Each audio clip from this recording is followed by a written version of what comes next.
was an 18-year-old senior in high school, living on a farm, rural, very rural area. You're alone a lot of the time, and that's just pretty much how it was growing up there.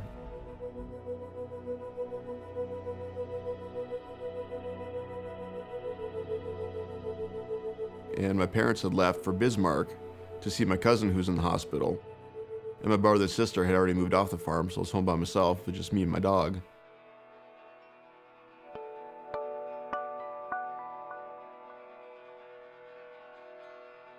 And my chore for the day was to unload barley from a grain truck into our grain auger, into the grain bin, using the power takeoff shaft off the tractor.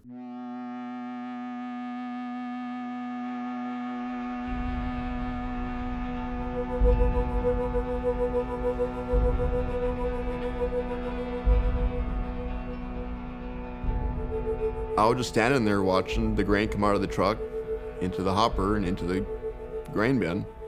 And I must have got too close to the shaft, and it grabbed my shirt tails because I didn't have them tucked in, and it started wrapping my shirt up. And I reached down to pull my shirt out, and then my arms got caught in my shirt and got wrapped in with this power shaft.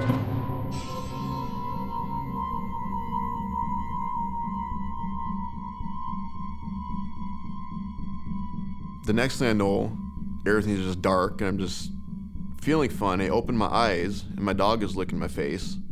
And I'm laying on my left side, and I didn't know what was going on. I knew something was wrong because my right arm felt really weird. And I looked over my right arm to see what was wrong with it, and I couldn't see it, and I thought it was broken behind my back. And while I was looking at it, I was trying to push myself up with my left arm, and I wasn't moving. And I looked back to my left arm, and I could see where my left arm was ripped off from right below the shoulder. Then I looked back at my right arm, and I noticed the right arm was missing right below the shoulder. I never felt any pain. I had no clue that anything was wrong until I really looked at myself. I knew I had to get up and get to the house, and I couldn't lift myself up because I had no arms to do that with. And I eventually got myself to sit up, and then I just kind of bounced over to the tractor tire and put my back against the tire and pushed myself up that way, used the tire to support me. And I stood up and took a couple steps and looked at myself again and just screamed for a few seconds or a split second and looked at my dog and just calmed down right away. He just sat there looking at me with his head cocked to the side and his ears sticking up and just kind of telling me, you know, we're going to get to the house. And I just kept looking at him and kind of concentrated on him, and him and I walked up to the house together. I just got down on my knees and bit the doorknob with my mouth and turned it with my head to get the main door open. And once I was inside, I just stood there and looked down and realized how much I was still bleeding everywhere. The walls on both sides of the hallway were just covered in blood because when I walked down, I just had blood shooting out both sides of me. So I just kind of quickly went across the room to get to our office, where it was the only place we had a touch-tone phone. Knocked the phone off the hook with my nose, and I was trying to dial, at first using my nose, and I kept hitting the wrong numbers. So then I grabbed a pencil with my teeth, so it'd be easier to punch out the numbers. And then I done it that way and called my cousin. I never once thought about dialing the ambulance myself, I just thought about calling somebody else.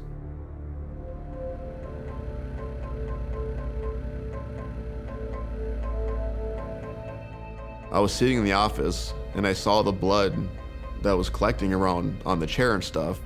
And then I went to sit in the bathtub, so the blood would just be in the bathroom. It had blood pretty much everywhere. And then I slowly started to quit bleeding because I was running out of blood. I heard my Aunt Renee come in and her yelling, you know, "John, where are you? John, where are you?"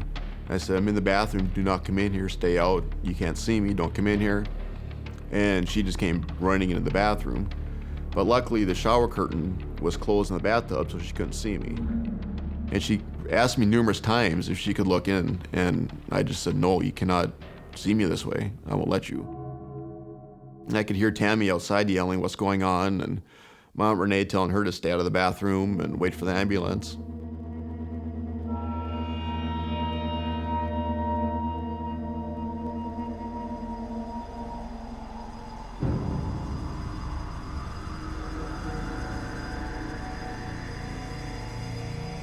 And then when I started getting really dizzy and I was afraid I was gonna fall over, she said, I really need to look at you, John. And I said, okay, but just, I'm warning you, I have absolutely no arms. And she opened up the shower curtain and looked at me and took a breath. She said, okay, let's sit you on the stool here and I'll hold you up and we'll wait for the ambulance together. And she picked me up out of the bathtub, sat me on the stool, and then I just kind of leaned in against her chest and rested my head on her shoulder. And she said that, don't worry about it, we can reattach your arms and everything will be fine. And she just kept reassuring me of everything. Me and Mom were sitting in the bathroom, and then I heard my cousin start yelling Tammy outside. And so I knew the ambulance was there. And the ambulance crew walked in the bathroom. They took one look at me, and their just eyeballs were just huge. And they turned around and walked out. And I was just like, where are you going?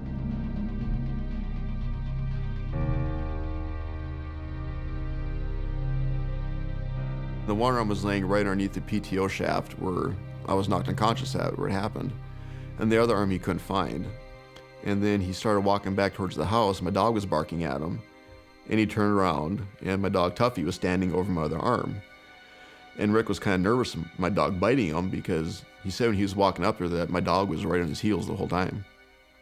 And just watching him with my arms. By the time I reached the Harvey Hospital, I had lost so much blood that there was no medical reason I should be alive.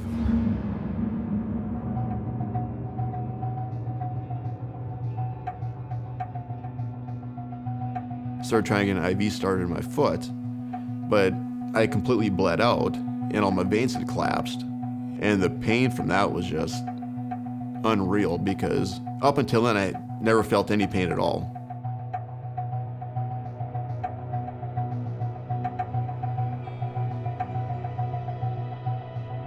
They wheeled me into the emergency room there, and I'm just laying there like, what am I doing? What's gonna happen to me? I said, what's going on? I'm here by myself. I don't know anybody. I'm just terrified.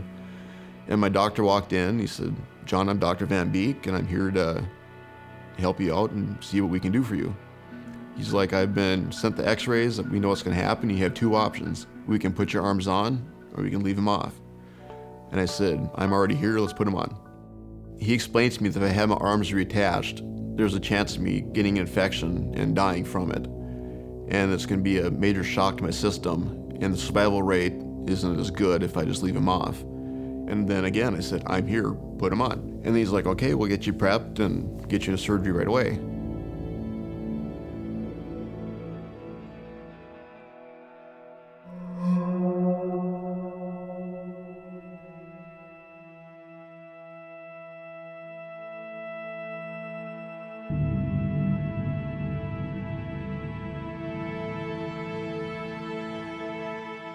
I can move my arms back and forth, and my wrists both work.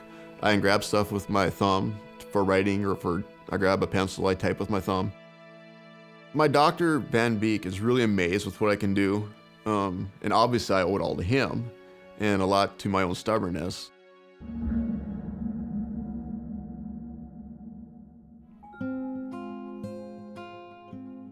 The one main reason I survived was because of my dog Tuffy, because he's the one that woke me up.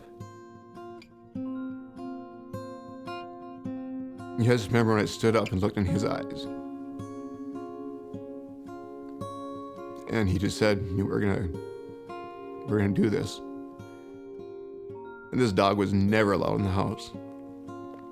And they brought me home from the hospital. They sat me down on the floor in the living room and over the patio door.